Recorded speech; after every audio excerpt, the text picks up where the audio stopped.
देखो electrical machine की बात करते हैं, उसमें हम ट्रांसफार्मर की बात करते हैं। ट्रांसफार्मर मशीन ये डिवाइस है जिसमें कोई भी डायरेक्ट कनेक्शन नहीं होता है। ये एमएमएफ जनरेट करता है, उसके थ्रू आगे पावर हमारी ट्रांसफर होती है। तो हम एसी यहाँ पे सिर्फ कर सकते हैं, डीसी को ये ब्लॉक करता है और इंपेडेंस के मैचिंग में भी काम आता है, वोल्टेज अप एंड डाउन में भी काम आता है, पावर इलेक्ट्रॉनिक्स में गेट ट्रिगर करने में भी काम आता है। अच्छा, म्यू क्या होता है हमारी परमिबिलिटी होती है। ये कहते हैं ability of the material to allow the magnetic lines, उसमें मैग्नेटिक लाइन्स को अलाउ कर देना, वो एबिलिटी जो मटेरियल की है वो म्यू बताती है। या फिर बोल दो ability of the material to get magnetise, कितनी जल्दी वो मैग्नेटाइज हो जाएगा वो एबिलिटी बताता है ये। तो म्यू नॉट क्या होता है 4.2 10 - एच म्यू, और म्यू ऑफ एयर क्या होता है 1 होता है। म्यू ऑफ सॉफ्ट मटेरियल क्या होगा बहुत ज़्यादा होता है 1 से, और कंडक्टर का क्या होता है नेगेटिव होता है क्योंकि अपने में से लाइन्स को पास नहीं करने देता। ठीक है, तो ये हो गया म्यू के बारे में। अब एमएमएफ के बारे में जानते हैं। एमएमएफ क्या होता है, रिस्पांसिबल होता है मोशन ऑफ द फ्लक्स। ठीक है, इसी की वजह से फ्लक्स का मोशन हो पाता है, किसी वजह से एमएमएफ की वजह से मैग्नेटोमोटिव फोर्स। एल क्या होता है, मीन कोर की लेंथ होती है। ठीक है, अब देखो हमारा एमएमएफ जो होता है वो एनआई होता है, पता है हमें। ठीक है, और ई जो होता है हमें इलेक्ट्रिकल सर्किट्स में देखिए अगर हम, तो ई क्या होता है वी अपॉन मीटर, तो एच क्या हो जाएगा एमएमएफ अपॉन मीटर। एच क्या हो जाएगा एमएमएफ अपॉन मीटर, तो एमएमएफ ये है अपॉन मीटर, मीटर एल इधर आ जाएगा, तो एमएमएफ क्या हो जाएगा एनआई एचएल। बी क्या हो जाएगा म्यू एच है, और एच की वैल्यू एनआई भी हो एनआई अपॉन एल हो सकती है। ठीक है, तो इसकी बी की वैल्यू क्या हो जाएगी म्यू एच भी आ जाएगी, म्यू एनआई अपॉन एल भी आ जाएगा। अब फ्लक्स जो है ना उसकी वैल्यू क्या होती है बी इंटू ए एरिया होता है, तो बी की वैल्यू हमें पता है mu NI upon L, mu NI upon L into A. तो ठीक है, इसको क्या लिख सकते हैं एनआई को क्या लिख सकते हैं एमएमएफ, और बाकी का बचा हुआ रिलक्टेंस हो जाएगा। रिलक्टेंस की वैल्यू क्या आ गई L upon mu A, L upon mu A. ठीक है, अब देखो कंडक्टेंस में जो इलेक्ट्रिकल करंट डेंसिटी जो होती है वो होती है सिग्मा ई। सिग्मा की वैल्यू क्या होती है कंडक्टिविटी। ऐसे बीटा की वैल्यू क्या होती है, बी की वैल्यू क्या होती है मैग्नेटिक डेंसिटी की वैल्यू म्यू एच। ठीक है, mu H is equal to J is equal to 9 sigma E. ठीक है, अब देखो करंट इस वायर में फ्लो कर रहा है, अगर करंट फ्लो कर रहा है तो एच होगा। ठीक है, तो अगर पहले हमें उस वायर में करंट फ्लो होना चाहिए, सर्किट क्लोज होना चाहिए ताकि करंट फ्लो हो, तभी हमारी मैग्नेटिक फील्ड वहाँ पे जनरेट होगी। ठीक है, लेकिन हम इसको तो हम कंट्रोल कर सकते हैं, लेकिन एच को हम आइसोलेट नहीं कर सकते। तो हम right hand curl law use करेंगे। तो देखो एक वायर लेते हैं हम, इस साइड करंट वाली, एक साइड इस साइड करंट वाली। तो अब देखो इससे हम कैसे निकालेंगे, अगर ये करंट है तो हमारा ये वाला होगा, तो अपवर्ड साइड वाला नॉर्थ हो जाएगा और डाउनवर्ड वाला साउथ हो जाएगा। ऐसे इधर जाएंगे तो इधर जाएंगे, तो देख लो अब ये वाले में हमारा जो है ऐसे घूमेगा। ठीक है, तो ये नॉर्थ हो जाएगा साउथ हो जाएगा, यानी रिपल्शन करेंगे तो इनकी डायरेक्शन क्या होगी नॉर्थ साउथ ऐसे। ठीक है, ये ऐसे फ्लो करेगा। लेकिन अगर हमारी देखो दोनों सेम डायरेक्शन में तो ये अट्रैक्ट करेंगे। और एक ये फिगर होता है इसमें, तो ये ऊपर से वायर गई, इसमें नीचे से वायर गई है। ठीक है, तो इसमें तो जैसे क्या सीखते हैं, अगर वायर जो है ना हमारी ऐसे इस डायरेक्शन में जा रही है। ठीक है, इस डायरेक्शन में जा रही है, तो हम क्या करेंगे यहाँ पे ऊपर डॉट आएगा नीचे क्रॉस आएगा, यानी ऊपर नॉर्थ आएगा नीचे क्रॉस। अगर ये इधर जा रही है, ठीक है राइट से लेफ्ट जा रही है, तो ऊपर क्रॉस आएगा नीचे जीरो आएगा। अब ऐसे ये हम देख लेते हैं सिंक्रोनस जनरेटर का रोटर है। ठीक है, ये क्रॉस इधर है डॉट इधर है, तो इधर से एंगल डायरेक्शन निकालेंगे तो ये आएगी, और क्रॉस डॉट से डायरेक्शन निकालेंगे तो ये आएगी। तो जहाँ से निकल रहा है वो नॉर्थ है और जहाँ से एंटर कर रहा है वो साउथ है। अब यहाँ पे कॉइल बेचारी आराम से पड़ी थी। ठीक है, उसमें एक फ्लक्स आया और वो ना आके नाचने लगा, भाई टाइम के साथ वेरी कर रहा है। ठीक है, जैसे एक साइनसॉइडल वेव ले ली, बेचारी कॉइल आराम से पड़ी थी, उसमें फ्लक्स आया और टाइम वेरी कूदने लग गया वहाँ पे, मतलब वेरिएशन देने लग गया, फ्लक्स टाइम वेरिंग आ गया। तो वो क्या करेगा वोल्टेज इंड्यूस कर देगा। ठीक है, अब ई की वैल्यू क्या होगी plus minus N D phi by D T. अब देखो इस डायग्राम में भी देखते हैं हम। ठीक है, कि एक ये हमारे पास कंडक्टर था, इसको ना हम खींच के दूर लेके फोर्सफुली कितने 10 सेकंड में। तो जैसे इसको दूर लेके जाएंगे, दूर ले जाने से हमारा क्या होगा एल बढ़ गया। तो एल से क्या बढ़ा हमारा आर की वैल्यू क्या थी एल अपॉन म्यू है, जो थी एल बढ़ा तो रिलक्टेंस बढ़ गया, रिलक्टेंस बढ़ा हमारा। तो देखो फ्लक्स जो है वो कम हो जाएगा, फ्लक्स कम हो जाएगा तो पहले ओमेगा 5 ओमेगा भी था, फिर 2 ओमेगा भी हो गया। ठीक है, अब ये तब तक था जब तक लोड कनेक्ट नहीं था, अब लोड कनेक्ट हो गया। अब ये जो भी ई की पोलैरिटीज है ना वो लोड डिसाइड करेगा, अगर लोड है तो ये पोलैरिटीज होगी, अदरवाइज नहीं होगी। और इसमें क्या होता है ये अपोज करता है इसके कॉस को। ठीक है, तो आगे हम डिटेल में आगे बाद में देखेंगे कैसे ये बताया गया है। ठीक है, ये कुछ भी नहीं है, बस अभी के लिए याद रखो। यूजुअली हम जो सोर्सेज देखते थे जहाँ पे माइनस प्लस होता था तो ऐसे करंट जाती थी, बट ये सोर्स नहीं है, ये इंड्यूस है। तो यहाँ जहाँ प्लस है वहाँ नेगेटिव आएगा, नेगेटिव वहाँ प्लस आएगा, ये पोलैरिटीज रहेंगी। तो अगर हम यहाँ पॉजिटिव लेते हैं, ठीक है बी को पॉजिटिव लेते हैं, जैसे यहाँ पे ले लिया बी को नेगेटिव ले लिया, ए को पॉजिटिव ले लिया, तो हमारी ई जो है वो नेगेटिव आएगी। बाकी हम फर्दर आगे देखेंगे। अब देखो हमारे पास आइडियल है, इसमें आइडियल सोर्स में क्या होगा, हमने सप्लाई भी नहीं दे रखी है, तो क्या होगा सप्लाई नहीं है फिर भी फाई एग्जिस्ट कर रहा है, फ्लक्स एग्जिस्ट कर रहा है। ठीक है, और वो टाइम के साथ वेरी भी किया जा रहा है। भाई हमने तो बोला था कि कॉइल है उसमें फ्लक्स आ रहा है कूद रहा है, लेकिन फ्लक्स कैसे कूद रहा है, उसको कोई सोर्स भी तो हो जो ये पावर दे रहा है फ्लक्स को कूदने की, बट ये बोला नहीं अपने आप कूद रहा है, तो ये बोला भाई तो आइडियल है। ठीक है, तो फ्लक्स है एग्जिस्ट कर रहा है, टाइम के साथ वेरी भी कर रहा है साइनसॉइडल शेप में, तो वो आइडियल है भाई, उसके पास पावर पहले से खुद ही जनरेट कर रहा होगा। ठीक है, इसमें म्यू की वैल्यू क्या होगी इन्फिनिटी। ठीक है, म्यू हमेशा मतलब हाई ही चाहिए, जैसे सॉफ्ट मैग्नेट में होता है, एज में होता है, कंडक्टेंस टाइप नहीं। ठीक है, तो इसका इनफाइनाइट कहने का क्या मतलब है, यानी कि जो फ्लक्स एग्जिस्ट कर रहा है बिना मैग्नेटाइजिंग करंट के और सोर्स वोल्टेज के। देखो उसी सर्किट का एक दूसरा पार्ट भी देख लेते हैं। अब ये दूर गया था, इसको वापस से फोर्सफुली पास लेके आए तो फाई क्या होगा आपकी भाई 2 से वापस 5 बढ़ जाएगा। ठीक है, बढ़ जाएगा और यहाँ पे नॉर्थ पोल आ जाएगा, यहाँ पे साउथ पोल आ जाएगा। अब क्योंकि इसको पास लेके आना है तो ये अपोज करेगा ना, अपोज करने के लिए इसको दूर भगाएगा तो ये क्या करेगा रिपल्शन देगा, तो ये सेम पोल इधर लेके आएगा। ठीक है, सेम पोल लेके आएगा। अब इसकी वजह से डायरेक्शन देख लो, नॉर्थ साउथ की डायरेक्शन ये आएंगी, तो पोलैरिटीज ऐसे हो जाएंगी। ठीक है, इनकमिंग में पॉजिटिव आउटगोइंग में ये आ जाएगा हमारा। अभी देखो डॉट पोलैरिटीज कैसे आएंगी, दो डायग्राम देखो, दोनों तुम्हें सेम लग रहे होंगे पर सेम है नहीं। इसमें क्या हो रहा है, ये देखो ये नीचे की तरफ से आ रहा है, ऊपर से आ रहा है। ठीक है, तो अब देखो ये फ्लक्स ऐसे अपोज कर रहा है तो ऐसे फ्लो करता है ये। ठीक है, अब इसको अपोज करने के लिए एक फ्लक्स ऐसे जाएगा और ऐसे जाएगा, तो इसकी डायरेक्शन क्या होगी इन्वर्ट होगी। ठीक है, एक्चुअल में इन्वर्ट फ्लो नहीं कर रहा है करंट इधर, लेकिन हमें पोलैरिटी दिखाने के लिए ऐसे करना पड़ता है। तो इन्वर्ट ऐसे आ रहा है, तो ये जो दे रहा है ये पॉजिटिव और ये जहाँ से निकल रहा है वो नेगेटिव। ठीक है, ये आइडियल सोर्स की तरह है, आइडियल सोर्स में तो पॉजिटिव से निकलता है, ये हमारा ये हम इस पोलैरिटी से दिखा रहे हैं, इसलिए जो डॉट से जो ले रहा है वो पॉजिटिव होगा, यहाँ नेगेटिव, मैंने पहले भी बता दिया था। ठीक है, और ऐसे ये इन्वर्ट है, अब ये ऐसे जा रहा है, लेकिन अपोज करने के लिए ऊपर है, ऊपर के हिसाब से डायरेक्शन ऐसे आएंगी। और ये देखो बट नीचे से आ रहा है, अगर ये ऊपर से आ रहा था तो देखो ऐसे डायरेक्शन होती तो ये इधर निकल जाता, बट ये ऐसे घूम के इधर से ऐसे आ रहा है, तो ये होगी। तो इसकी हमें पॉजिटिव जहाँ पे है वहाँ पे डॉट्स लेना है, तो ये डॉट्स हो जाएंगे, और यहाँ पे पॉजिटिव दोनों ऊपर यहाँ डॉट्स हो जाएंगे। अब आइडियल सोर्स तो नहीं ले रहे, लेकिन उसमें लोड कनेक्ट नहीं किया हमने। ठीक है, जैसे कि हम ये ले रहे हैं, ठीक है यहाँ पे हमने लोड कनेक्ट नहीं किया पर आइडियल सोर्स ले लिया है। ठीक है, तो यहाँ पे देखो कुछ ये V1 इवेंट हो जाएगा, क्योंकि ये कुछ करंट विड्रॉ कर नहीं रहा है, तो करंट विड्रॉ नहीं कर रहा है, पोलैरिटी V1 और इवन सेम हो जाएंगे। और ये मैंने बता दिया ये एक्चुअल डायरेक्शन है, बट इसको पॉजिटिव दिखाने के लिए डॉट्स को सेटिस्फाई करने के लिए ये कैसे है, ये डाउनवर्ड दिखा के इधर। ठीक है, और जहाँ से एंटर कर रहा है वो पॉजिटिव दिखाएंगे, जहाँ से एंटर कर रहा है वो पॉजिटिव दिखाएंगे, ऐसे आ गया। अब देखो ई की वैल्यू क्या होती है n d5/dt, ये हमने देखा था, बट फाई की वैल्यू क्या होती है phi m sin omega t, phi m sin omega t इसको करेंगे तो n फाई m, ये तो आना ही था n फाई m। इसका डिफरेंशिएशन क्या है, तो अंदर का ओमेगा भी आता है n फाई m ओमेगा आ जाएगा। तो n फाई m तो हमें पहले से पता था, बट एक अंदर का ओमेगा भी बाहर आ जाएगा, n फाई m ओमेगा हो गया। और ये साइन के बाद डिफरेंशिएशन के बाद कोस आ जाएगा, लेकिन हमने चाहिए कि हम साइन की टर्म में लेके जाए, तो साइन की टर्म में चले, तो ये sin ओमेगा t प्लस 90 आ जाएगा, क्या आ जाएगा n phi m omega into sin omega t plus ऐसे e2 के लिए। तो देखो e RMS क्या होती है, e RMS की वैल्यू होती है p /√2। ठीक है, तो em /√2, तो i RMS क्या हो जाएगा, ये हमारा हो जाएगा ओमेगा की वैल्यू थी ना जो, उसको तो लिख देंगे 2 पाई f, और जो √2 है √2 से √2 कटेगा तो सिर्फ √2 बच जाएगा, 2 पाई f की जगह फाई m n। ठीक है, साइन को हम हटा देंगे, ये सिर्फ हम आरएमएस वैल्यू की बात करें। देखो जैसे यहाँ पे भी बता दिया आरएमएस वैल्यू की बात करें, ये एम अपॉन रूट 2 हो जाएगा तो sign 5m omega T root 2 हो जाएगा, ये ओमेगा को 2 पाई एफ करेंगे तो ये रूट टू पाई एफ 5m, रूट 2 पाई एफ, इसको 4.44 लिखते हैं तो ये हमारे किसके इक्वल हो जाएगा, 5 को भी अगर कांस्टेंट मान लो तो यहाँ पे अपॉन n चला गया तो वही e बाई n की रेशो हमारी जो है कांस्टेंट आ जाती है और इसकी वैल्यू क्या आ जाती है, आरएमएस की 4.44 एफ 5mn, ठीक है, एफ 5mn हम यहाँ पे पहले कर लेते हैं ओमेगा को ही 2 पाई एफ लिखा था ताकि dt अपॉन रूट 2 है उसको कैंसिल करके जो बचेगा ये आ जाएगा 444 एफ 5mn, ठीक है। और एक चीज देख लेते हैं टर्न रेशो की। टर्न रेशो क्या होती है, या तो primary upon secondary, secondary upon primary, turn ratio कुछ भी हो सकती है, लेकिन ट्रांसफॉर्मर रेशो क्या होगी, सेकेंडरी अपॉन प्राइमरी होगी, ठीक है। ट्रांसफॉर्मर रेशो अगर बोल दिया जाए तो सेकेंडरी अपॉन प्राइमरी ही होगा। अभी देखो हमने इसको कनेक्ट कर दिया, यानी अब लोड कनेक्ट हो गया है, ठीक है। अब लोड कनेक्ट हुआ है तो I2 फ्लो करने लगा, I2 फ्लो करने लगा तो यहाँ पे N2 I2 भी आएगा, यानी MMF भी होगा यहाँ पे। MMF क्या करेगा इसकी वजह से, ठीक है, MMF जो है वो इस डायरेक्शन में फ्लो करने लगेगा, सारे डाइपोल्स को इधर मूव करेगा, तो एक तो ये इधर मूव करेगा और ये डायरेक्शन जाएगी, ठीक है। लेकिन यहाँ पे इनपुट जो है वो बोलेगा अच्छा ऐसे कैसे, तो ये एक्स्ट्रा करंट देगा, ठीक है, ताकि इसके जो डाइपोल्स है वापस इनको इधर इंक्लाइन करने के लिए, ठीक है। ये इधर की वजह से लोड कनेक्ट हुआ ना, तो ये पावर लेने के लिए ये जो है इधर ये डाइपोल्स की मूवमेंट इधर होगी, लेकिन एक्स्ट्रा फोर्स देके इसको वापस से ऐसे कर देगा, ठीक है। और इसको भी अपोज करेगा, अपोज करने के लिए एक्स्ट्रा आई देगा, यानी जितना लोड हमारा बढ़ता जाएगा, पहले में कनेक्ट करेंगे लोड बढ़ता जाएगा, जितना लोड बढ़ता जाएगा उतना I2 बढ़ता जाएगा, I2 बढ़ेगा तो हमारा ∅2 बढ़ेगा, ∅2 को बैलेंस करने के लिए ∅1 बढ़ेगा और हमारी ये करंट I1 बढ़ती जाएगी। अब नेक्स्ट एमएमएफ बैलेंस की इक्वेशन आती है N1 I1 = N2 I2।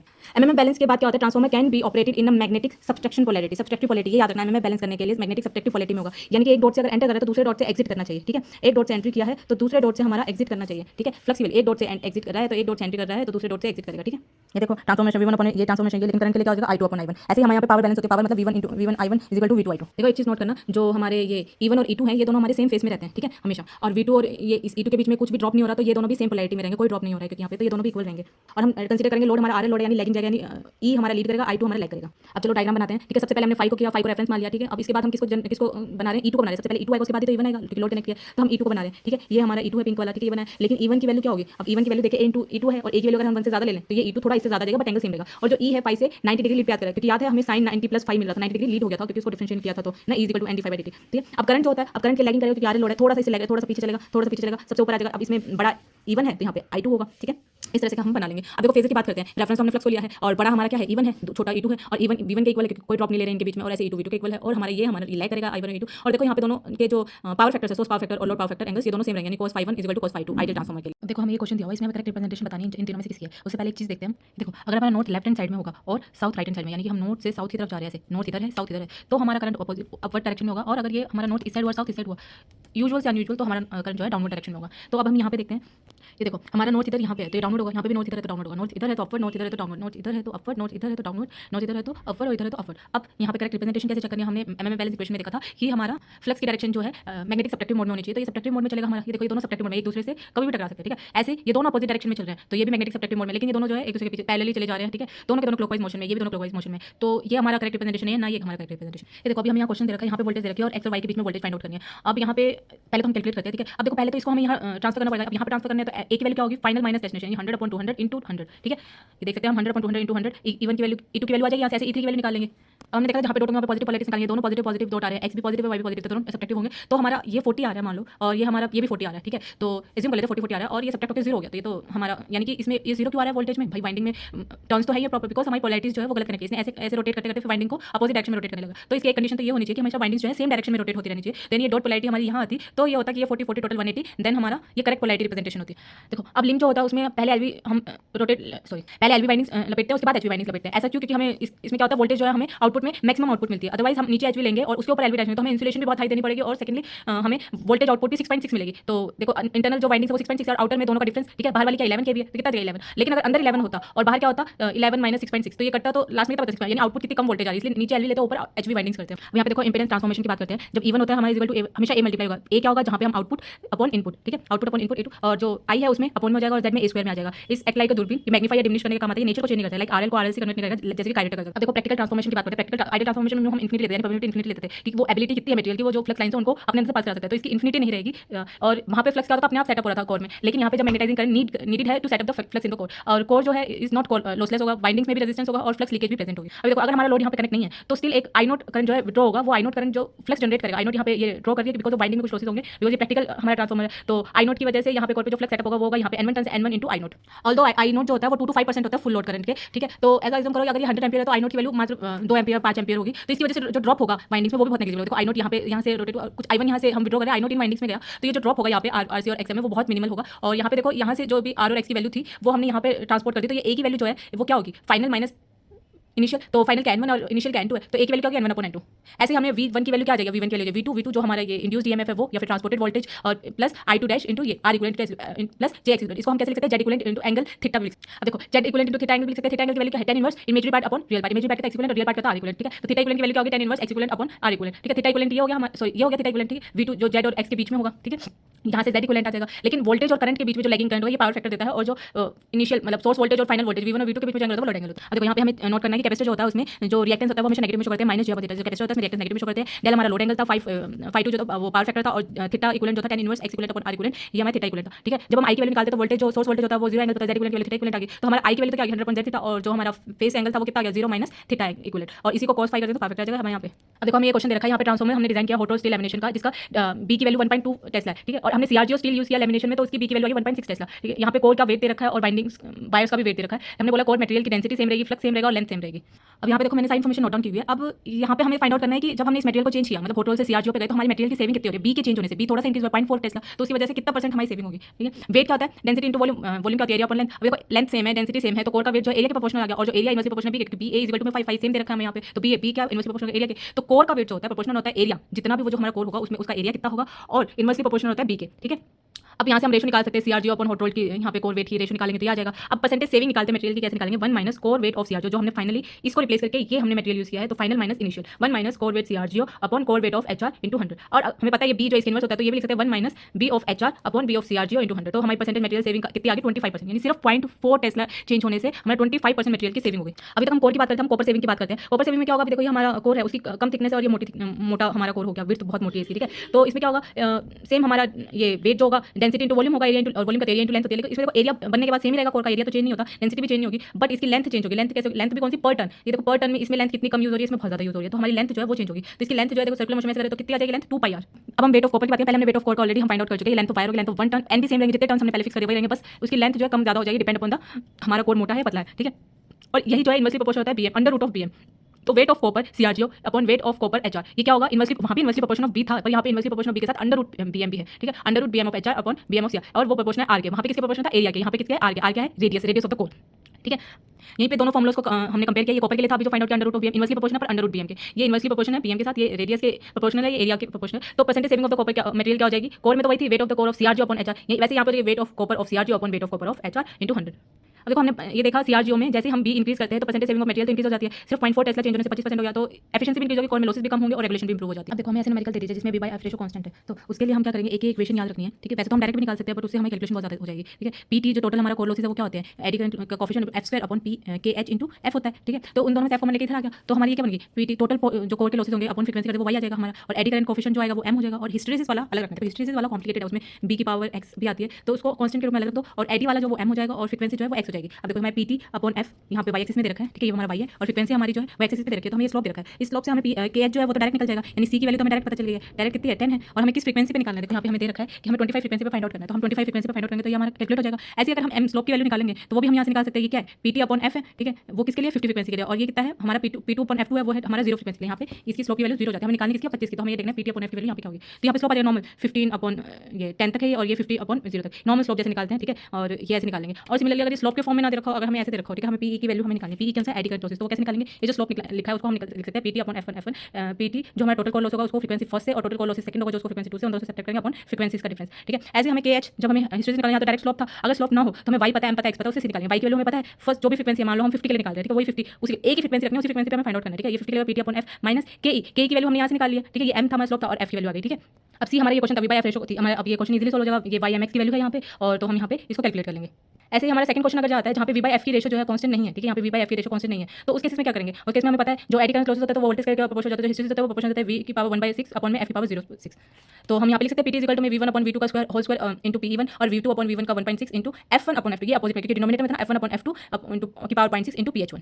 अब देखो फिर से एक और क्वेश्चन है जिसकी हमारी फ्रीक्वेंसी रेशो सेम है, ठीक है, फ्रीक्वेंसी रेशो सेम है पर ये स्लोप यहाँ पे नहीं दे रखा है, तो हमें स्लोप निकालना पड़ेगा। सबसे पहले हम स्लोप निकालते हैं, कैसे निकालेंगे, टोटल पावर कितनी है ये है, और फ्रीक्वेंसी इसकी कितनी 50 अपॉन दूसरी टोटल हमारे कोर लॉसेस कौन से होंगे और उसकी फ्रीक्वेंसी, और फ्रीक्वेंसी का डिफरेंस KH आ गया। अब KH तो आ गया, अब हम दूसरी जो के ई आए सॉरी एडी करंट प्रोसेस है ना, अब हिस्टेरेसिस लॉसेस कोएफिशिएंट कैसे निकालेंगे, उसको क्या करेंगे y माइनस mx कर देंगे। y की वैल्यू क्या है, अब कोई भी एक लेते हैं, तो इस फ्रीक्वेंसी पे निकालो, इस फ्रीक्वेंसी हम इस वाली फ्रीक्वेंसी कहते हैं 500/50 करते हैं माइनस के ई की वैल्यू जो कि m है into 50 frequency is equal to 60 आ जाएगा। फिर हम टोटल कॉल लॉसेस निकालेंगे जिस भी फ्रीक्वेंसी पे निकालने वैसे। अब हम ट्रांसफॉर्मर लॉसेस की बात करते हैं तो तीन टाइप के लॉसेस होते हैं, हम स्ट्रे और डायलेक्ट्रिक लॉसेस की बात नहीं, यहाँ पे कॉल लॉसेस की बात करते हैं, ठीक है। अब ये एडी करंट लॉसेस है, हिस्टेरेसिस लॉसेस और यहाँ पे हम कॉपर लॉसेस पढ़ते हैं। अब देखो एडी करंट लॉसेस क्या होते हैं, वो प्रोपोर्शन जो हमारा एडी करंट कोएफिशिएंट होता है वो वॉल्यूम के भी प्रोपोर्शनल होता है, रेजिस्टिविटी ऑफ द कोर क्या होगी और थिकनेस ऑफ द लैमिनेशन पे भी डिपेंड करता है। लेकिन हिस्टेरेसिस जो होता है वो सिर्फ वॉल्यूम पे और क्वालिटी ऑफ द मटेरियल पे डिपेंड करेगा। और ये किस पे डिपेंड करता है, एडी रेजिस्टिविटी क्या है, थिकनेस क्या है और वॉल्यूम, दोनों वॉल्यूम पे डिपेंड करता है, पर ये हिस्टेरेसिस और थिकनेस पे काम डिपेंड करता है एडी, और हिस्टेरेसिस डिपेंड करता है material of the key quality पे, ठीक है। अब हम देखते हैं कि ये दोनों एडी और हिस्टेरेसिस एक बार मटेरियल बन गया तो उसके बाद हम चेंजेस नहीं कर सकते क्योंकि मटेरियल तो हमारा फिक्स हो गया, टर्म्स भी सेम हो गए। तो यहाँ पे देखो एडी करंट लॉसेस जो होते हैं वो प्रोपोर्शनल होता है frequency square bh square into t square, ठीक है, थिकनेस ऑफ द कोर। और ऐसे हिस्टेरेसिस लॉसेस क्या होता है वो होता है f इनटू bmx, ठीक है। फ्रीक्वेंसी सिंगल पावर का, हिस्ट्री में सिंगल पावर है, यहाँ पे सब स्क्वायर में bm t तीनों का स्क्वायर है, f हिस्टेरेसिस में क्या है f इनटू bm की पावर x, ठीक है। और एडी करंट लॉसेस को ऐसे लिख सकते हैं e का स्क्वायर अपॉन r कोर का रेजिस्टेंस, ठीक है, कोर का रेजिस्टेंस। और ये अब एवरी हाफ साइकिल में क्या होता है, डाइपोल जो है ना अलाइन करने के लिए हमारी पावर जो है वेस्ट होती है, वही हिस्टेरेसिस पावर होती है। अब ट्रांसफॉर्मर बन गया तो इसमें कुछ चेंज तो नहीं कर सकते, लेकिन वोल्टेज और फ्रीक्वेंसी को हम चेंजेस कर सकते हैं, ठीक है। के हमारा डिपेंड करता है वॉल्यूम और क्वालिटी ऑफ द मटेरियल पे, और एक्स जो होता है वो स्ट्रिंग कांस्टेंट 1.6 लेते हैं यूजुअली, अदरवाइज 1.5 से 2.5 तक वेरी करता है। एडी करंट की बात करें तो जैसे जैसे ये देखो इसमें फ्रीक्वेंसी अब हमारे टाइम के साथ वेरी कर रही है, तो ये आयरन कोर है, इसके ऊपर वाले सरफेस पे जितना जितना करंट होगा ना उतना अंदर जाते जाते जैसे थर्ड लेयर तक करंट कम होता जाएगा, ठीक है। और इसकी वजह से फ्लक्स की वजह से इस आयरन में कोर में इसमें हमारा करंट जनरेट होगा, ये करंट जो अपोज करेगा इसके कोर्स को, ठीक है।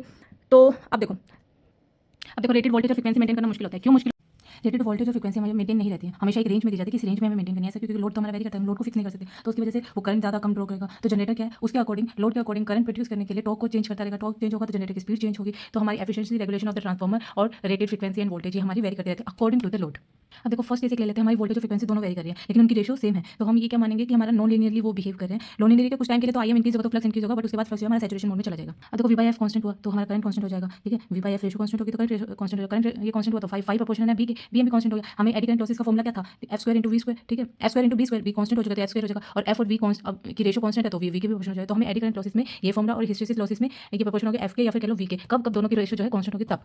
अब यहाँ देखो जब आई एम इंक्रीज होगा तो हमारा जो बी एम है सॉरी आई एम इंक्रीज होगा तो बी एम जो है बहुत बहुत कम इंक्रीज हो पाएगा क्योंकि ये सैचुरेशन में चला जाएगा ना, तो उसके बाद बहुत कम स्पीड से हमारा जो यहीं पे बी एम आएगी ना, जब आई एम इंक्रीज होगा बहुत कम डिक्रीज, लेकिन जब आई एम डिक्रीज हो रहा होगा तो ये भी डिक्रीज हो रहा होगा इक्वल प्रोपोर्शन से, ठीक है। इन दोनों में इक्वल प्रोपोर्शन होगा जब कम हो रहा होगा, लेकिन जब बढ़ेगा तो फाइव जो एक टाइम के बाद सैचुरेशन में चला जाए तो बहुत कम, जितना स्पीड से आई एम बढ़ रहा है उतनी स्पीड से बी एम नहीं बढ़ पाएगा। तो बी एम की हमारी लिमिट्स हैं कि भाई वो इतनी ही मैक्सिमम लिमिट तक कर सकते, इसलिए बी एम मैक्सिमम वैल्यू हमारी डिफाइन होती है। अब देखो V by F ratio constant नहीं है तो हम कौन सा ग्राफ लेंगे, लीनियर वाला लेंगे। अगर ये वी बाई एफ कांस्टेंट नहीं है तो इसमें क्या होगा फॉर्मूला, हमारा एडी करंट लॉसेस जो है वो तो प्रोपोर्शनल हो जाएंगे वी स्क्वायर के, ठीक है। जैसे कि वहाँ पे एडी करंट लॉसेस जो फ्रीक्वेंसी के प्रोपोर्शनल होगा फिर वोल्टेज के भी हो गई, अब फ्रीक्वेंसी ले सकते हैं वोल्टेज भी ले सकते हैं, सेम बात है। यहाँ पे एडी जो है वोल्टेज के प्रोपोर्शनल होगा, हिस्टेरेसिस लॉसेस क्या होंगे वी की पावर x इंटू एफ की पावर 1 माइनस एक्स, या फिर ऐसे लिख सकते हैं अगर 1/6 ले x को तो वी की पावर 1/6 अपॉन में f की पावर 0.06। तो ph जो है हमारा फ्रीक्वेंसी के इनवर्सली प्रोपोर्शनल, तो इसलिए बोलते हैं फ्रीक्वेंसी ड्रॉप में हमारे को प्रॉब्लम होगी क्योंकि देखो फ्रीक्वेंसी हमारा अगर ड्रॉप होता है ना तो हमारे हिस्टेरेसिस लॉसेस बढ़ जाएंगे, ठीक है। हिस्टेरेसिस लॉसेस बढ़े तो BH कर्व चेंज होता रहेगा हमारा, ठीक है। एरिया ऑफ BH कर्व हमारा इंक्रीज होता रहेगा क्योंकि हमारी फ्रीक्वेंसी कम होगी ना, ये ज़्यादा हो रहा है तो हमारा BH कर्व ज़्यादा हो जाएगा, तो उसमें हमिंग साउंड आएगी और एक डीप सैचुरेशन में हमारा चला जाएगा, ठीक है। हमारा ट्रांसफॉर्मर जो है डीप सैचुरेशन में चला जाएगा। अगर हमने डाउन फ्रीक्वेंसी लगाया, मान लो यूएस के 60 हर्ट्ज के हैं, ठीक है, और वो हमने कम पे लगा दी यहाँ पे आके इंडिया में 50 हर्ट्ज पे, तो वो क्या होंगे हमारे डीप सैचुरेशन में चले जाएंगे। लेकिन इंडिया के जो 50 हर्ट्ज है ना, अगर कम वाले को ज़्यादा पे चला गया जाके 60 हर्ट्ज पे चलाने लगे यूएस में, इंडिया वाले यूएस में काम कर जाएंगे, ठीक है, कोई प्रॉब्लम नहीं होगी। तो लेकिन यूएस वाले इंडिया पे मतलब हम लो फ्रीक्वेंसी पे काम नहीं कर सकते, हाई फ्रीक्वेंसी कोई लो फ्रीक्वेंसी में क्या होगा डीप सैचुरेशन में जाने के चांसेस हो जाते हैं क्योंकि हिस्टेरेसिस लॉसेस जो है फ्रीक्वेंसी कम होने से बढ़ जाएंगे। सो ओवरऑल कॉल लॉसेस के बारे में कह सकते हैं कि वो वोल्टेज और फ्रीक्वेंसी पे डिपेंड करते हैं। आइए मतलब करंट पे हमारा उसका कोई रिलेशन नहीं होता। अभी फिर उसके बाद टेस्टिंग ऑफ ट्रांसफॉर्मर देखेंगे, open circuit test, short circuit test, polarity test और समपन टेस्ट या फिर लोड टेस्ट भी कहते हैं या फिर बैक टू बैक टेस्ट भी कहते हैं, ठीक है। ये टेस्टिंग हम क्यों करते हैं, टेस्टिंग हम इसलिए करते हैं ताकि हम परफॉर्मेंस ऑफ ट्रांसफॉर्मर प्रेडिक्ट कर सके व्हाट इज एक्चुअल, बिना उसको एक्चुअल पे लोडिंग पे डाले हुए, मतलब हमने उसको प्रैक्टिकली लगाने से पहले हम उसको चेक कर लेंगे उसकी एफिशिएंसी क्या है, रेगुलेशन क्या है, वो कैसा परफॉर्म करेगा अलग अलग सिचुएशंस में, सूटेबल है भी कि नहीं है हमारे एरिया के लोड के अकॉर्डिंग। अब सबने टेस्ट देखो क्या होता है, दो आइडेंटिकल ट्रांसफॉर्मर की जरूरत होती है इस टेस्ट को करने के लिए। अब दो आइडेंटिकल ट्रांसफॉर्मर एक ही टाइम पे बना लिए तो ठीक है, अगर 2 साल के बाद दूसरा ट्रांसफॉर्मर बनाने जाओगे उसी के जैसा आइडेंटिकल तो बिल्कुल भी दो ट्रांसफॉर्मर आइडेंटिकल नहीं हो पाएंगे। पर ये इंपॉर्टेंट है, इससे हमें एक्चुअल लॉसेस पता चलता है, एक्चुअल लॉसेस कौन से, कोर और कॉपर लॉसेस और हीट गेन पता चलता है। टेस्टिंग करने से पहले हम एक बार ये देख लेते हैं वापस से लॉसेस में जाके कि हमारे पास अगर हमें ट्रांसफॉर्मर के लॉसेस रिड्यूस करने हैं तो हमें क्या करना होगा। देखो एडी करंट लॉसेस अगर हमें करने हैं ना तो एडी तो एक सिंपल सा बेचारा, तो क्या करेगा, बोलेगा थिन लेमिनेशन लगा दो यार, कोई बात नहीं मेरे थिन लेमिनेशन लगा दो, ठीक है, तो मेरा एरिया कम हो जाएगा, मैं इतना रेजिस्टेंस में बढ़ा लूंगा क्योंकि लेमिनेशन आ रही है बीच में, मैं रेजिस्टेंस एरिया कम कर लूंगा, एकदम सुखड़ जाऊंगा और अपने अंदर का रेजिस्टेंस बढ़ा दूंगा। तो क्या होगा, एडी करंट लॉसेस पता नहीं स्क्वायर अपॉन आर होता है, तो मैं एडी लॉसेस कम कर दूंगा तुम्हारे, और वो कितने रेंज तक जा सकते हैं, सबसे बड़े ट्रांसफॉर्मर में भी 0.35 mm, ठीक है। अब देखो सिलिकॉन ऐड करते हैं, सिलिकॉन क्या 4% तक ही काम करेगा, ठीक है, 4% तक ही हम ऐड कर सकते हैं, उसके बाद ज़्यादा ब्रिटल हो जाएगा, बुरबुरा हो जाएगा, टूटने लग जाएगा। अगर हमने इंप्योरिटी ज़्यादा कर दी, सिलिकॉन ऐड किया यानी इंप्योरिटीज बढ़ा दी, रेजिस्टेंस बढ़ा दिया, फिर से वही एडी करंट लॉसेस कम हो जाएंगे, ठीक है। थिन लेमिनेशन या सिलिकॉन ऐड कर दो, कितना सिंपल है। अब हिस्टेरेसिस क्या बोलता है, वो बोलता है या तो BH को थिन कर दो, पतला कर दो, या फिर म्यू को बढ़ा दो, ठीक है। ये सारे क्या है मटेरियल चूज करते वक्त ही हमने डिसाइड करना होगा, इसलिए हम सबसे ज़्यादा यूज़ क्या करते हैं CRGO क्योंकि उसका BH थिन है। हमने क्या किया, उसका जो हमारा कोर था ना, उसका एरिया नहीं बढ़ने दिया, लेकिन हमने लेमिनेशन प्रोवाइड करा दी बिना उसका एरिया बढ़े। हमने उतने ही एरिया में रखा उसको, और बीच में लेकिन ऐसे लेमिनेशन प्रोवाइड करते रहे, तो क्या हो गया, उसकी वॉल्यूम बढ़ गई। ठीक है, वॉल्यूम बढ़ने से, क्योंकि एरिया तो चेंज नहीं हुआ, लेकिन लेमिनेशन ऐड करने से लेंथ बढ़ गई। ठीक है, तो वॉल्यूम बढ़ गई तो हिस्टेरेसिस लॉसेस कम हो गए। अब इससे क्या पता चलता है, थिन लेमिनेशन यानी क्वालिटी बढ़ गई। ठीक है, और ये लेमिनेट कर दिया यानी क्वांटिटी बढ़ गई। यानी ये डिपेंड किस पे करता है, quality and quantity of the material पे।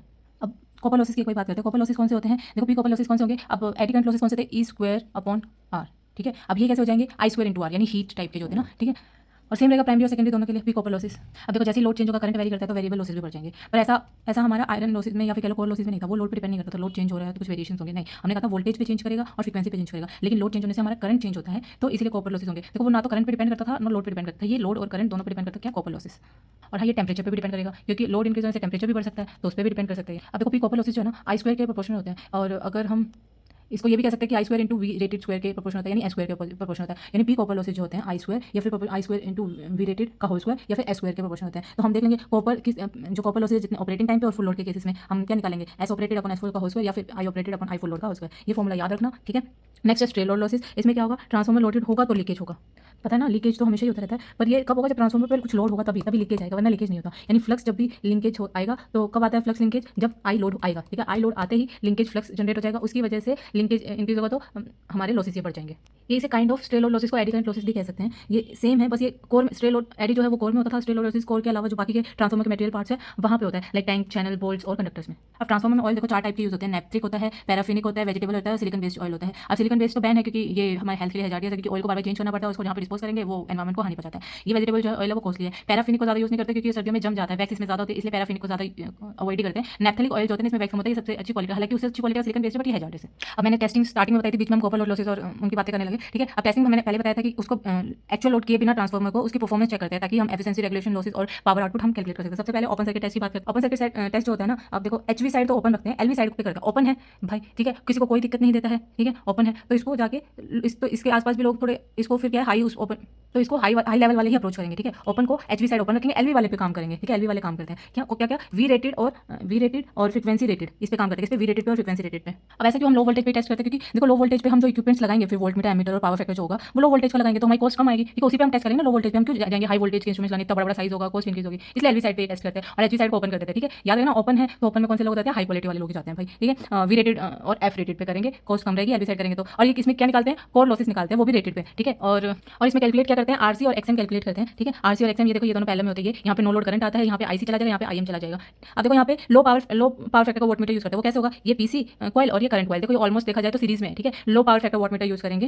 अब देखो नो लोड की बात करें ना, तो नो लोड की बात कर रहे हैं तो आई नोट जो होता है हमारा, मैंने पहले भी हमने पढ़ा है कि आई नोट जो होता है ना 5 to 10% होता है आई रेटेड के, और 80 to 85% लैगिंग हो जाता है। यानी 100 एम्पियर का तो ये मुश्किल से आई नोट जो होता है 5 एम्पियर रहता है, 5 या 10 एम्पियर, और लैगिंग लेकिन देखो 80 to 85% रह जाते हैं, पावर फैक्टर बहुत पुअर होता है। तो ये हाईली लैगिंग टाइप का इंस्ट्रूमेंट होगा, इसके लिए हम लो पावर फैक्टर का यूज करते हैं, क्योंकि लैगिंग टाइप हाईली लैगिंग है ना, इसलिए low power factor voltmeter use करते हैं। अभी कुछ फॉर्मुलेज हैं, देखना। ठीक है, कैसे करने हैं मैं बताती हूँ। ये काम किस पे कर रहा है, कोर लॉसेस पे काम कर रहा है। कोर लॉसेस में ही एडी करंट आता है, तो पता है उसमें वी स्क्वायर अपॉन आर करते हैं। ठीक है, तो इससे क्या हो जाएगा, वी पीओसी क्या हो जाएगा, वीओसी वी का स्क्वायर अपॉन आरसी। ठीक है, आरसी याद रखना, यहाँ पे आरसी लगा निकाल रहे हैं, पहले ये वाला आरसी निकाल रहे हैं, ये कौन सी साइड है, एलवी साइड पे टेस्ट कर रहे हैं, तो एलवी वाला है ये। ठीक है, याद रखना एलवी वाला आरसी आ रहा है, तो यहाँ से RC V RC sorry R C LV side निकल जाएगा हमारा, तो एलवी साइड निकल गया तो करंट क्या होता है, सिंपल वी अपॉन आर होता है ना, वो हो जाएगा। अब आई सी निकल गया तो हम आई एम निकाल सकते हैं, हमें आई नोट पहले से पता है, आई सी हमने कैलकुलेट किया, पहले आर निकाला, आर कैसे निकाला, वी स्क्वायर अपॉन आर से, फिर वी अपॉन आर करके आई सी निकाल लिया, आर से आई निकाला, आई से एक्सएम निकालेंगे, फिर एक्सएम से एक्स निकालेंगे, एक्स भी क्या एलवी साइड निकालेंगे, कैसे करके वही वी अपॉन आई करके। ठीक है, वी अपॉन आर किया था यहाँ पे वी अपॉन आई करके।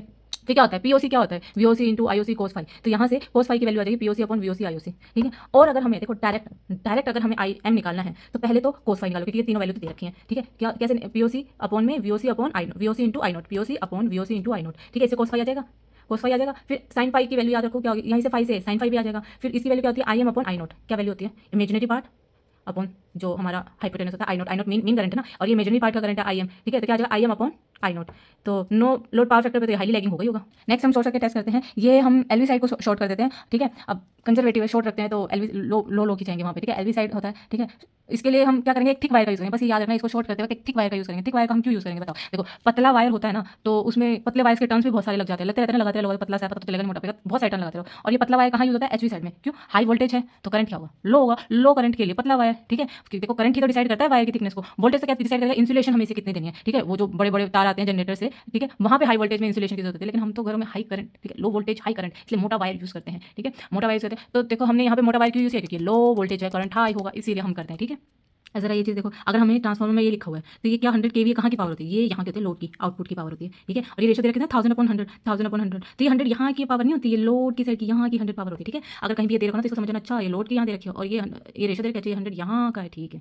अब ये देखो आउटपुट पावर जो होती है ना केवीए में होती है, किसमें, ट्रांसफार्मर में, सिंक्रोनस मोटर में। देखो केवीए में दे रखी थी, ऐसा क्यों, क्योंकि यहाँ पे आर भी होता है, एक्स का पार्ट भी होता है, रास्ते में बहुत सारे हडल्स भी आते हैं, लॉसेस भी होते हैं, तो यहाँ रियल और इमेजिनरी दोनों पार्ट्स होते हैं, तो इसलिए हम सिंपली ये एस वाला जनरलाइज टर्म ले लेते हैं, ठीक है, क्योंकि ये लोड चेंज हो रहा है और पावर फैक्टर चेंज हो रहा है, इन सब पर डिपेंड करता है। लेकिन जब मोटर्स की बात करते हैं ना, जनरेटर साइड में मोटर्स जो होती हैं, ठीक है, उनका पावर कैसे देते हैं, किलोवाट में। किलोवाट क्या है, पी क्या है, रियल पार्ट, सिर्फ रियल पार्ट लेंगे, इमेजिनरी पार्ट की जरूरत नहीं, क्योंकि कुछ भी अड़म-शड़म आ ही नहीं रहा बीच में, यहाँ अड़म-शड़म, इसलिए इमेजिनरी पार्ट इंक्लूड हो जाता है। और इमेजिनरी पार्ट इंक्लूड होते ही हमें क्या कौन सा लेना पड़ता है, अब ये केवीए एस लेना पड़ता है, जिसमें रियल इमेजिनरी दोनों पार्ट्स आ जाए। अब किलोवाट में मोटर्स को किस में लेंगे, किलोवाट में लेंगे। वापस से सोर्स सर्किट टेस्ट पे आ जाता है, ये आई रेटेड पे काम करेगा, ठीक है, आई रेटेड पे काम करेगा तो ये किस चीज़ के लिए करेगा, ओमिक लॉसेस लेगा, ओमिक लॉसेस यानी कि कॉपर लॉसेस, ठीक है, कॉपर लॉसेस के लिए करेगा। यहाँ पे क्या निकालेंगे, R equivalent into R equivalent निकालेंगे, एक्स इक्विवेलेंट करेंगे, और वॉटमीटर जो है नॉर्मल वॉटमीटर यूज करेंगे, देखो इसी और पैरेलल में ये, ठीक है, पैरेलल में कनेक्ट हुआ है इस बार, क्योंकि ये आगे कनेक्ट हुआ है, आगे कनेक्ट हुआ ऑलमोस्ट पैरेलल में, और वो कहाँ से जा रहा था, यहाँ से ऐसे, यहाँ से मुड़ के ऐसे दिखा ऐसे शेप में रहा, बट यहाँ से लास्ट से जा रहा था। अब ओमिक लॉसेस कह लो, ये कह लो क्या होता है, आई स्क्वायर आर होते हैं, तो पीएससी क्या हो जाएगा, आईएससी कहाँ पे, एचवी, आईएससी एचवी का स्क्वायर और आर इक्विवेलेंट एचवी, ठीक है, आर इक्विवेलेंट एचवी निकल गया यहाँ से। अब आर के बाद हम यहाँ, अब देखो ये दोनों सीरीज में है, ठीक है, आर और एक्स जो होते हैं ये सीरीज में होते हैं, तो इनके लिए दोनों के लिए अलग अलग करंट निकालने की जरूरत है। जैसे हमने पहले वहाँ पे ये आर निकालने के बाद फिर आई सी निकाला, उससे आई निकाला और फिर उससे एक्स निकाला, नहीं अब की बार हमें करंट तो सबके सेम है, इसलिए आर के बाद अभी आर निकाला ना इस फॉर्मूले से, तो हम जेड निकालेंगे और फिर जेड एक्स निकालेंगे, ठीक है। अब इससे जेड कैसे निकाल देंगे, वी अपॉन आई होता है, of course V upon I होता है, ये देखो आई जेड निकाल सकते हैं, आर निकाल सकते हैं, इसकी वैल्यू आ जाएगी Z square minus R square का अंडर रूट, ठीक है। ऐसे पीएससी क्या होता है, इज इक्वल टू में VSC ISC cos AC cos S phi S का क्या फॉर्मूला हो जाएगा, पीएससी अपॉन वीएससी आईएससी। अभी कुछ न्यूमेरिकल्स देखते हैं यहाँ पे, एक न्यूमेरिकल दे रखा है, ठीक है। अभी आइडियल वोल्टेज दे रखा है और ये देखो रीडिंग्स किसकी दे रखी है, हमें ओपन सर्किट टेस्ट की रीडिंग दे रखी है, कहाँ पे एलवी साइड पे। अब याद रखो ओपन सर्किट टेस्ट वैसे भी एलवी साइड होता है, तो सही है, कुछ चेंजेस करने की जरूरत नहीं है, लेकिन ये याद रखना यहाँ पे एचवी साइड की हमें रेटिंग्स आर और एक्स की मांगी है, तो हमें ये सब कैलकुलेशन तो करनी आती है। आर निकाल जाएंगे वी स्क्वायर अपॉन पी से, आर निकल गया, फिर आईसी निकालेंगे, आईसी से एक्सएम निकालेंगे और फिर एक्सएम निकल जाएगा हमारा आईएम निकालने के बाद। अब ये के बाद ये देखना ये दोनों एलवी क्या है, तो एचवी के निकालेंगे तो कैसे आ जाएगा, रेफर कर देंगे, simple destination upon initial. Similarly इस क्वेश्चन में देखो हमें एचवी साइड में निकालना है, लेकिन हमें रेजिस्टेंस से लीकेज निकालना है, वो कहाँ के निकालना है, लो वोल्टेज साइड के निकालना है। जब हम शॉर्ट सर्किट टेस्ट करते हैं तो शॉर्ट सर्किट टेस्ट में हम कहाँ की कैलकुलेशन करते हैं, हम एचवी साइड की कैलकुलेशन करते हैं, ठीक है। अब एचवी के निकालने कहाँ के, हमें लो वोल्टेज साइड के, तो बाद में उनको क्या करेंगे, रेफर कर देंगे एलवी साइड।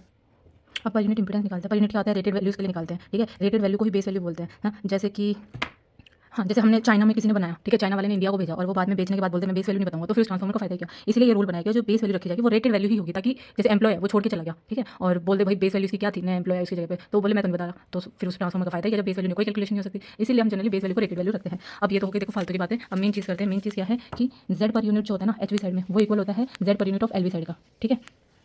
देखो एक चीज़ एक न्यूमेरिकल में आएगी, वो तो खैर बाद में देखते हैं, यहाँ पर यूनिट की बात हो रही है, याद रखना, ना कि जेड बेस की बात हो रही है, ना जेड इक्विवेलेंट की बात हो रही है। जेड पर यूनिट जो एच वेल्यू में सेम रहता है, और जेड पर यूनिट ओल्ड क्या होता है, ओल्ड क्या होता है, जेड की वैल्यू कैसे निकालते हैं हम, जेड कैसे होता है V square upon M V square, तो जेड ओल्ड क्या हो जाएगा कि ओल्ड, ठीक है, V square upon M V square, V square upon M V square. ऐसे जेड न्यू क्या हो जाएगा, यहाँ पे ये यहाँ का जेड एम वी ऊपर से ये नीचे आ जाएगा न्यू, ठीक है। तो बस ये याद रखना जो एम वी है वो न्यू आ जाएगा ऊपर, और जो जेड के साथ ओल्ड रहेगा वो है वोल्टेज, जेड के साथ ओल्ड रहेगा वो है वोल्टेज, और वोल्टेज जो है स्क्वायर में होती है, बस याद रखना, ठीक है। ये केवीए में और ये एमवीए में। अब जेड पर यूनिट क्या होता है, R equivalent upon Z base होता है। अब दोनों साइड अगर आई स्क्वायर मल्टीप्लाई कर दे तो ये क्या हो जाएगा, ऊपर वाला कॉपर लॉस हो जाएगा ना, तो आर पर यूनिट को क्या बोल सकते हैं, पर unit full load, per unit में जो भी फुल लोड वोल्टेज होगी ना, फुल लोड वोल्टेज ड्रॉप, अब वोल्टेज ड्रॉप जो भी लॉसेस होंगे या ड्रॉप होंगे फुल लोड पे, पर unit full load voltage drop across resistance की वजह से जो फुल लोड ड्रॉप आएगा, फुल लोड वोल्टेज ड्रॉप आएगा रेजिस्टेंस के अक्रॉस, ठीक है, वो होगा। अब एक्स पर यूनिट भी ऐसे, ठीक है, आर पर यूनिट हो गया पर यूनिट फुल लोड, ये तो फुल लोड वोल्टेज ड्रॉप था, ये है फुल लोड कॉपर लॉस, ठीक है, per unit full load copper loss due to R resistance. ऐसे ही है per unit full load voltage drop आ जाएगा अक्रॉस रिएक्टेंस, ये क्या था full load voltage drop across resistance, ये कितना है रिएक्टेंस, ठीक है। और वोल्टेज ड्रॉप क्या था, ये है आर इक्विवेलेंट इंटू आई जो है रेटेड, आर इक्विवेलेंट जो आर इक्विवेलेंट आएगा ना, ये R1 और R2 को मिक्स करके ये I rated is equal to में रेजिस्टेंस की वजह से जो है वो वोल्टेज ड्रॉप हो जाएगा, ठीक। अब ये सर्किट है, देखो लोड साइड है, ये V1 है, यहाँ पे रेफर कर दिया क्या आ जाएगा V2 डैश हो जाएगा, और I2 को यहाँ पे रेफर कर दिया I1 डैश हो जाएगा, I2 डैश हो जाएगा, तो P आउटपुट यहाँ पे जो आउटपुट होगी वही आउटपुट यहाँ पे होगी, या तो P आउटपुट निकालो V2 I2 cos phi 2, या फिर इधर रेफर कर दिया तो P आउटपुट ऐसे भी लिख सकते हैं V2 dash I2 dash cos phi 2, phi वही रहेगा, फाई में डैश नहीं है, फाई का कोई रेफर नहीं होती, ठीक है, ओके। और ऐसे पी इनपुट क्या होगा, पी इनपुट आई इनपुट cos phi 1। अब ये क्वेश्चन है देखो, इसमें हमें पावर दे रखी है, ठीक है, और वोल्टेज और लो वोल्टेज साइड दे रखी है ट्रांसफॉर्मर की, प्राइमरी आर और एक्स दे रखे हैं और सेकेंडरी आर एक्स दे रखे हैं, ठीक है। Per unit effective per unit resistance निकालकर प्राइमरी साइड में और पर यूनिट रेफर रेजिस्टेंस निकालकर सेकेंडरी साइड में, ठीक है। देखो यहाँ पे आर पर यूनिट निकालना है, ठीक है, आर पर यूनिट निकालना है, तो आर पर यूनिट क्या होता है आर इक्विवेलेंट, अगर एचवी साइड का निकालना है तो यहाँ पे देखो एचवी साइड का निकालना है, प्राइमरी में क्या एचवी, तो एचवी साइड निकालना है तो HV side R equivalent HV upon Z base, ठीक है। आर इक्विवेलेंट एचवी क्या होगा R1 अपॉन R2 जो रेफर्ड हुआ है वो, ठीक है, इक्विवेलेंट तो ऐसे आ गया रेफर्ड से, और बेस कैसे आया KVA स्क्वायर अपॉन MVA, ठीक है, यहाँ से ये आ गया। इसमें क्या HV वाला पार्ट लेंगे, वोल्टेज जो है HV वाला लेंगे, और जब लो वोल्टेज वाला लेंगे तो लो वोल्टेज वाला लेंगे, तो ऐसे जेड बेस HV LV अलग अलग आ जाएंगे। ऐसे आर इक्विवेलेंट HV क्या होगा, जब HV साइड पे रेफर कर देंगे LV क्या हो जाएगा LV साइड रेफर कर देंगे, तो आर पर unit HV upon Z base किसके लिए HV के लिए। ऐसे आर पर यूनिट जब आर इक्विवेलेंट LV और जेड बेस LV के लिए निकालेंगे तो R per unit secondary side के लिए निकल जाएगा, ठीक है, ऐसे प्राइमरी साइड और सेकेंडरी साइड निकलेगा। लेकिन एक चीज़ हमने देखी थी जो जेड पर यूनिट होती है ना, ये दोनों HV और LV साइड में सेम रहती है। अब देखो यही चीज़ हो जाएगी, अभी हमने प्राइमरी यानी हाई वोल्टेज साइड रेफर किया तो ये आया, और ऐसे ही हमने जब ये देखो लो वोल्टेज साइड पे रेफर किया तो भी आर पर यूनिट सेम आया। नेक्स्ट हमने निकालनी है X per unit. X per unit अब हम पता चल गया एचवी साइड निकाला, एचवी साइड निकाला सेम रहेगी, तो एक पकड़ लेते हैं एचवी साइड निकालते हैं, ठीक है। एक्स इक्विवेलेंट एचवी साइड इस पूरे को रेफर करो एचवी साइड, और जेड बेस तो सेम ही रहेगा एचवी के लिए जो निकाला था वही ये पूरा आ जाएगा। एक चीज हमने ये पढ़ी थी आर पर यूनिट इक्वल में पर unit of full load copper loss, ठीक है। तो ये यहाँ पे आ जाएगा जब हमने फुल लोड कॉपर लॉस निकालने की बात की है, ये देखो यहाँ पे क्या लिखा फुल लोड कॉपर लॉस निकालना है, तो वो कैसे आ जाएंगे, आर पर यूनिट क्या था,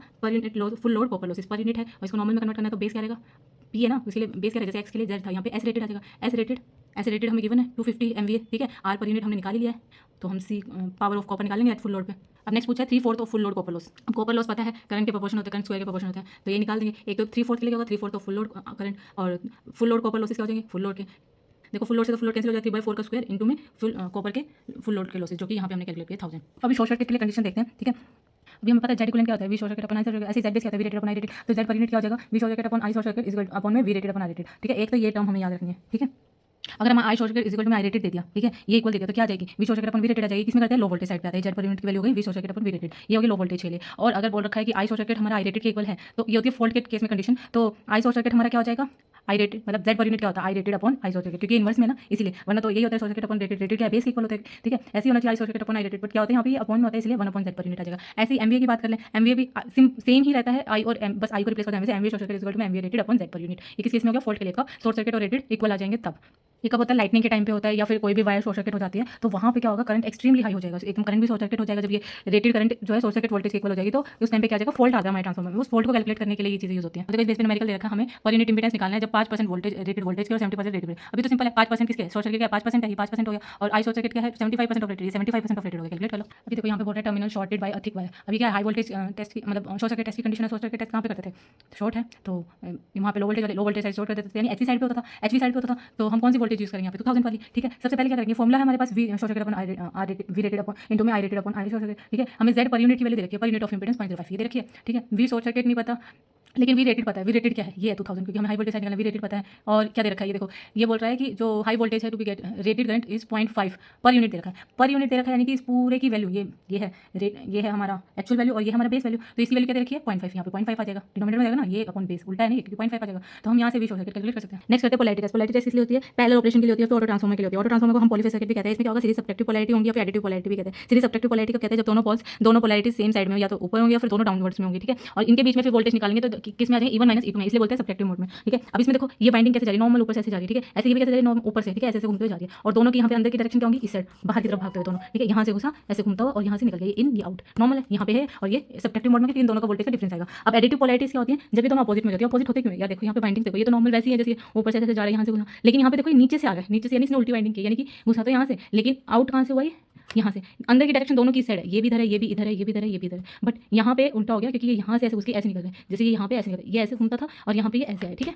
ये देखो वोल्टेज रेगुलेशन करते हैं। वोल्टेज रेगुलेशन क्या होता है, ड्रॉप इन द ट्रांसफार्मर, जो भी ड्रॉप नो लोड से फुल लोड जाता है, ऐसा नहीं एग्जैक्टली पूरा ट्रांसफार्मर कुछ भी ड्रॉप हुआ, drop in the transformer as a percentage of V rated show करता है वोल्टेज रेगुलेशन। क्या कितना ड्रॉप हुआ ट्रांसफार्मर में as a percentage of rated, ठीक है, as a percentage of rated is a voltage regulation. अब हमने बोला तो है वी रेटेड हमारा इक्वल होता है फुल लोड के, पर डिपेंड करता है वी रेटेड हमें चाहिए या इतना हमें जनरेट करना है, ठीक है। अगर हमें जनरेट करना है वी रेटेड तो ऑब्वियसली आउटपुट पे कम मिलेगा, और अगर वी रेटेड हमें चाहिए तो हमें क्या करना पड़ेगा, इनपुट में उससे ज़्यादा जनरेट करना पड़ेगा, ताकि हमारे लॉसेस होने के बाद आउटपुट में वी रेटेड रिक्वायर्ड जो वी रेटेड है वो मिल जाए।